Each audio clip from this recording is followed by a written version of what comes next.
As we are now only beginning to study the Zohar, it's only the second portion that we read from the Zohar, so we want to determine the right perspective on the text. I don't care what is written.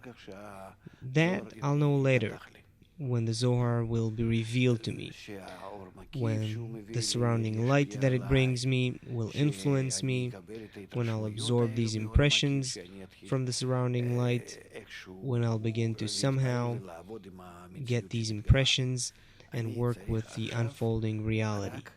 What I need now is only to aim myself and keep myself maintain the correct approach to opening the book. The book is only talking about the soul. Beside the soul, there's nothing. The soul is the entire desire created by the Creator. And in that desire, I want to identify and detect all kinds of degrees and qualities and connections, whatever there is. So let's continue and always maintain this approach. That's the first thing. It's like with a baby. Before he starts recognizing the world and doing something and responding, first he needs to know that things exist, identify things, detect them. We make sounds around them, we show them all kinds of things. We want it to enter their field of vision or hearing. That's the same thing with us. So in the meantime, we only need to detect, recognize these things, and we can't do it on our own.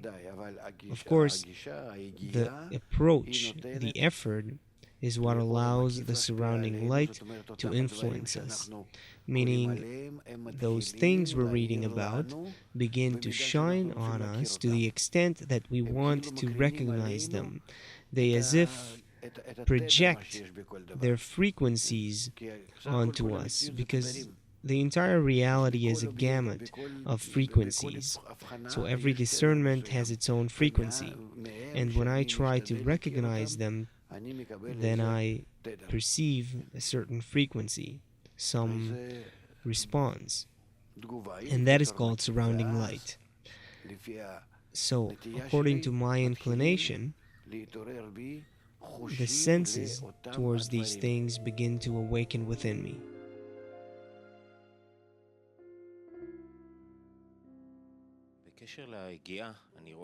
With regards to the effort, I'm seeing great changes from day to day in terms of my ability to tune myself and make the right discernments. The question is whether it's normal or, for instance, today it's much harder for me. Maybe it's because my preparation is incorrect.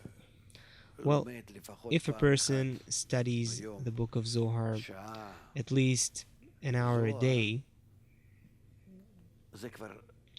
that's already what is called one's soul shall teach one.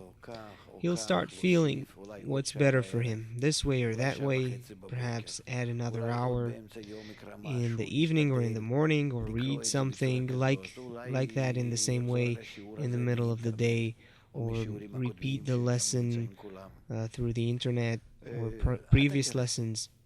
Well, you'll see. There's no one who's wise as the experienced one. You're asking me about something you just started feeling, and you're comparing today with yesterday and the day before. That's it. I prefer that we will just keep going through it. You know, it's like little children.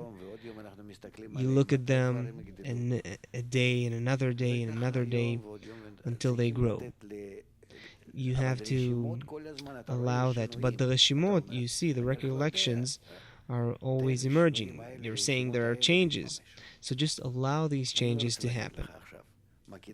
That's it. I don't want to tell you what you should or shouldn't do now, or to try this or that. You will see that for yourself. The Zohar itself must teach you and guide you by the hand, like an adult walking with a child.